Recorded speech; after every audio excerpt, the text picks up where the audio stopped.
Je suis Dr Tano Meya Antoine, le directeur coordonnateur du programme national de lutte contre le paludisme en Côte d'Ivoire. Alors, veuillez nous présenter votre programme. Vous êtes à présent au niveau du programme national de lutte contre le paludisme qui a été créé par l'arrêté numéro 133 du 9 mai 1996. Son organisation et son fonctionnement sont régis par l'arrêté numéro 170 du 21 juin 2007. Quelles sont les missions de ce programme? La mission du programme, c'est d'organiser et de coordonner la lutte contre le paludisme en Côte d'Ivoire, d'élaborer les documents de politique et les directives du programme, assurer le suivi et l'évaluation de la mise en œuvre des directives du programme et participer à la mobilisation de ressources. Depuis, ce programme a été dirigé par 4 directeurs coordonnateurs, dont le premier est le docteur Niangué Joseph. Le second, qui est venu juste après le docteur Niangué Joseph, c'est le docteur Mémin Srado Daniel. Et mon prédécesseur, paix à son nom, le docteur Sankofi Moïse. Et depuis août 2012, c'est le docteur Tano Meya Antoine, votre serviteur de ce jour. Alors, vos organigrammes et services existants. Donc, c'est un programme qui est très organisé. D'abord, il faut dire que le programme national de lutte contre le paludisme a comme supérieur hiérarchique direct la direction générale de la santé, à qui nous rendons compte, par trimestre, par mois et à tout besoin. Donc, le programme est organisé avec 6 chefs de service, 6 services, mais le directeur coordonnateur a un adjoint qui l'assiste dans toutes les activités. Donc, après le directeur coordonnateur, nous avons un directeur coordonnateur adjoint.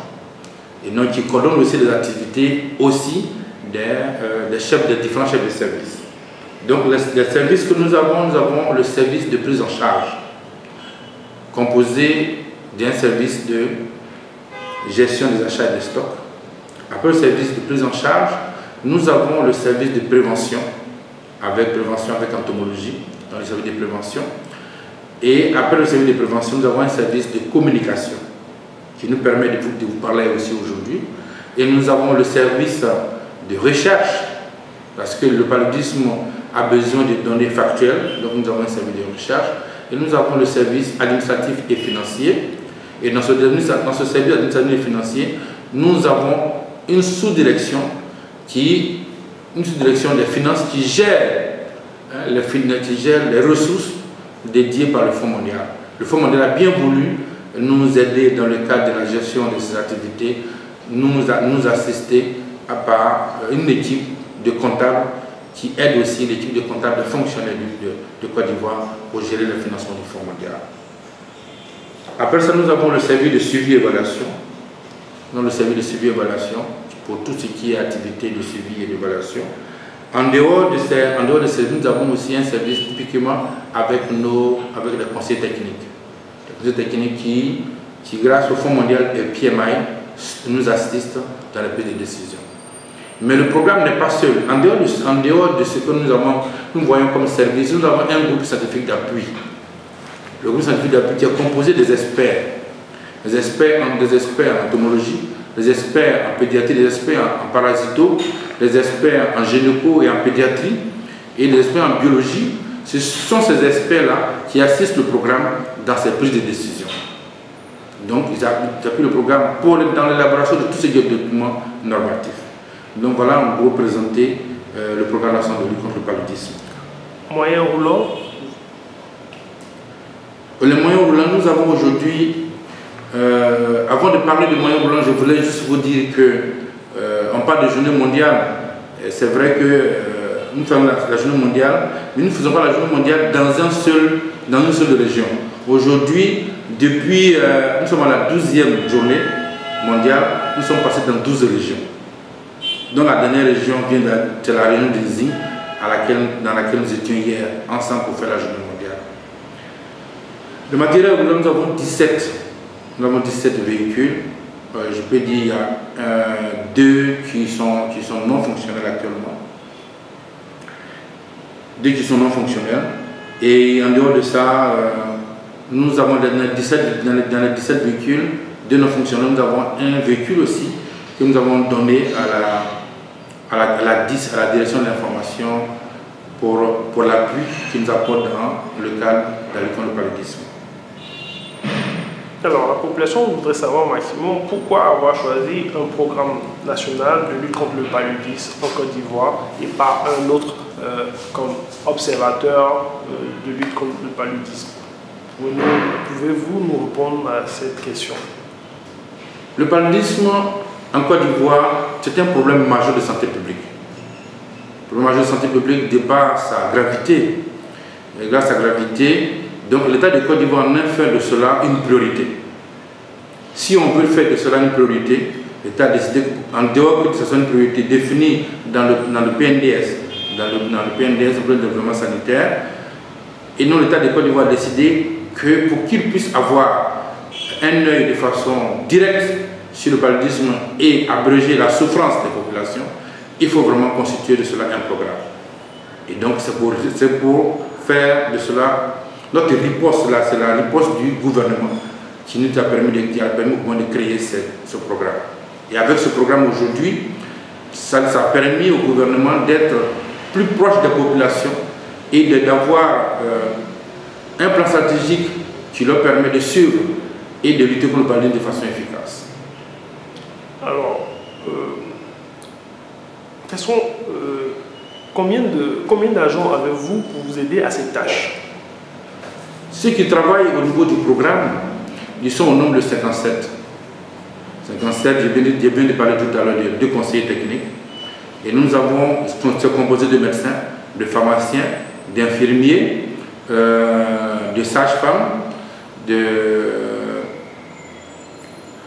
sages-femmes, d'infirmiers, et aussi on vient d'avoir maintenant un assistant social aussi. Donc voilà le personnel qui compose vraiment le programme. Donc c'est tout cela, mais nous ne sommes pas seuls. Nous sommes l'équipe de coordination. Ici, nous sommes l'équipe de coordination et on vient d'avoir aussi 10 conseillers régionaux qui sont dans les 20 régions. Ils sont dans 10 régions mais qui couvrent les 20 régions. Mais en dehors de ces personnes, les directeurs départementaux de la santé et les directeurs régionaux de la santé sont les représentants du programme en département et en région. Donc voilà comment est composé le programme. Ce n'est pas à nous de faire les activités, nous coordonnons les interventions. Donc nous travaillons avec les personnes qui sont sur le terrain. Alors, où se localise la direction du programme à Abidjan? La direction du programme à Abidjan elle se trouve dans la commune de Cocody. On appelle Cocody Palmeraie. Nous sommes à Cocody Palmeraie. Si on veut voir la situation géographique, on peut dire que nous ne sommes pas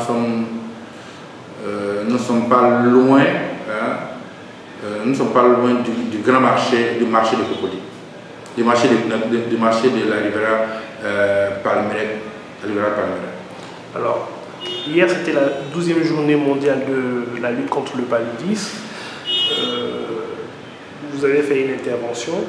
Quel est votre mot d'appel que vous voulez lancer à la population ivoirienne par rapport à cette journée-là?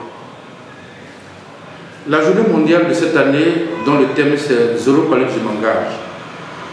Hier, comme vous l'avez suivi, les populations se sont engagées à lutter contre le paludisme. Mais ce que je voulais dire à cette population, notre population de Côte d'Ivoire, il ne faudrait pas que l'engagement soit seulement un engagement dans la parole. Il faut que l'engagement se retrouve dans les actes. Et que si on a dit zéro paludisme m'engage, il faut qu'on s'engage aussi à lutter contre le paludisme. On s'engage à dormir sur la moustiquaire, qu'on s'engage à rendre notre environnement propre, qu'on s'engage à se rendre à l'hôpital lorsque nous avons une fièvre pour confirmer que nous avons le paludisme et de bénéficier gratuitement du traitement. Il faut que si on a pris l'engagement, il faut que les prestataires aussi prennent l'engagement de respecter aussi la gratuité du médicament, la gratuité du traitement que nous donnons. Ce traitement est donné gratuitement grâce à l'État et à ses partenaires que sont le Fonds mondial et PMI, que cet engagement-là soit aussi au niveau des prestataires, des agents de santé, pour le respect des directives, le respect aussi des directives et le respect de la gratuité. Et donc cet engagement soit fait aussi au niveau de toutes les communes de Côte d'Ivoire, toutes les régions, pour que chaque région, chaque conseil régional, chaque mairie prenne l'engagement de rendre propre sa commune, de rendre propre chaque conseil régional rendre propre sa région. Et il faut que chaque ministère, comme le ministre a dit, que le ministère accompagne de façon véritable le ministère de la Santé pour l'assainissement, tel que le ministère de l'Agriculture, le ministère de la Construction, que l'engagement soit total à tous les niveaux, que chaque personne à son niveau rende propre son environnement. Donc vraiment, le message que je veux donner, c'est de ça. Et surtout, ne pas oublier les femmes enceintes. Que chaque femme enceinte, n'a pas l'engagement de se rendre à l'hôpital chaque fois pour bénéficier gratuitement des consultations et bénéficier gratuitement aussi de la sulfate de pyrimétamine et de la moustiquaire. Ne pas rester à la maison lorsque nous avons la fièvre. Il faut aller à l'hôpital. Il faut que cet engagement soit pris par tous et de rendre propre notre environnement. Vos mots de remerciement aux partenaires et à tous ceux qui vous ont accompagnés hier à cette 12e journée. Il faut dire que hier, nous avons pu faire une grande journée grâce à nos partenaires. C'est vrai que c'est l'État qui organise, mais les partenaires étaient présents. L'ambassade de France a été représentée dignement. Je voulais vraiment dire merci à l'ambassade de France, dire merci à la France, la grande France qui contribue aussi, qui est le deuxième contributeur au niveau du Fonds mondial. Et en dehors de cela, aussi avec Expertise France aussi, qui nous aide dans le cadre de la recherche. En tout cas, dis merci à la Grande France pour la contribution dans le cadre de la lutte contre le paludisme. En dehors de la France, nous avons eu aussi le gouvernement américain. Le gouvernement américain qui nous appuie en dehors du Fonds mondial, dont ils sont le premier contributeur. Ils sont maintenant en Côte d'Ivoire ici avec PMI. Qui nous accompagne tous les jours, qui était présent, et représenté hier par le directeur, par madame le directeur de USAID. Et vraiment, leur présence massive nous a tellement honorés. Vraiment, dit merci au gouvernement américain, leur dit merci pour l'appui. En dehors de ça, nos partenaires traditionnels à l'OMS étaient présents. Et hier, le discours des Nations Unies a été dit par le représentant résident de l'UNICEF. En tout cas, dis merci, leur dis merci pour l'appui et tous les autres partenaires que je ne peux pas citer, que ce soit MSH et tous les autres que je ne peux pas citer, vraiment leur dis merci. Merci pour ce qu'ils apportent dans la lutte contre le paludisme. J'ai quelque chose à dire ici aujourd'hui, c'est de dire merci parce que tout cela, il n'y a pas un partenaire qui n'accompagne pas le programme. Ils accompagnent toujours le programme. Chaque fois que nous avons eu besoin d'une intervention, de quoi que ce soit, on a été assisté. Que ce soit OMS, UNICEF, RBN, que ce soit USAID, PMI, nous avons été assistés et nous avons été accompagnés partout. Et vraiment leur dire merci. Et cela grâce à qui? Grâce à l'État de Côte d'Ivoire, grâce à notre président aussi, qui ne cesse vraiment de se battre pour nous. Et notre ministre qui fait vraiment le plaidoyer. En tout cas, vraiment merci. Je voudrais vraiment dire merci. Merci à toutes les personnes qui nous ont vraiment aidés pour réussir ce chemin. Merci. Et comme vous le constatez, hier aussi, tous les préfets de la région étaient mobilisés. Dis merci aux préfets des régions. Dis merci aux préfets intérimaires de Démocro. Dis merci à tout le corps préfectoral. On remercie tout le corps préfectoral et remercier le maire, le conseil régional pour leur disponibilité. Et remercier aussi la population, que vous avez la population, les chefs, toute la chefferie, les femmes, les enfants. Et je voulais vraiment dire merci aux élèves. Les élèves qui nous ont fait le défilé, qui ont fait ce sketch que nous avons tous apprécié et ce poème que vraiment pour nous ça doit servir d'école. En tout cas, merci. Merci à la population de Démocro.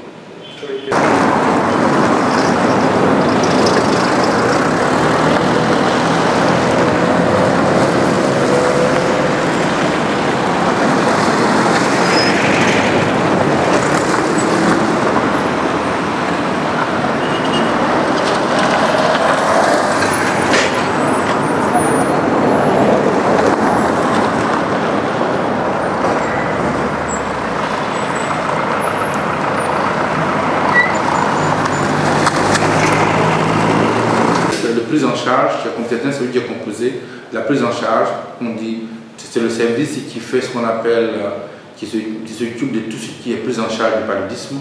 Et ce service aussi est composé d'un sous-service qu'on appelle c'est le service gaz, la gestion des achats et des stocks. En dehors du service de prise en charge, nous avons le service de suivi et évaluation et le service administratif et financier, qui est composé aussi de deux secteurs, la partie étatique et la partie Fonds mondial. Parce que depuis que nous recevons le Fonds mondial a bien voulu aider, a bien voulu donner du personnel au niveau du programme pour appuyer le programme en matière de gestion des ressources.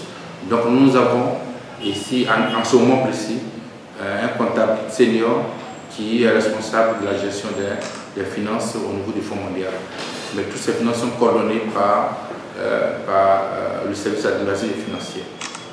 En dehors de ça, nous avons le programme est, le directeur coordonnateur est assisté d'un directeur coordonnateur adjoint qui l'assiste aussi dans toutes les missions que fait le programme. Donc, je pense qu'en gros, voilà comment le programme fonctionne. Et donc, nous sommes liés aussi au niveau du programme, nous sommes directement liés. Notre supérieur, c'est la Direction générale de la santé.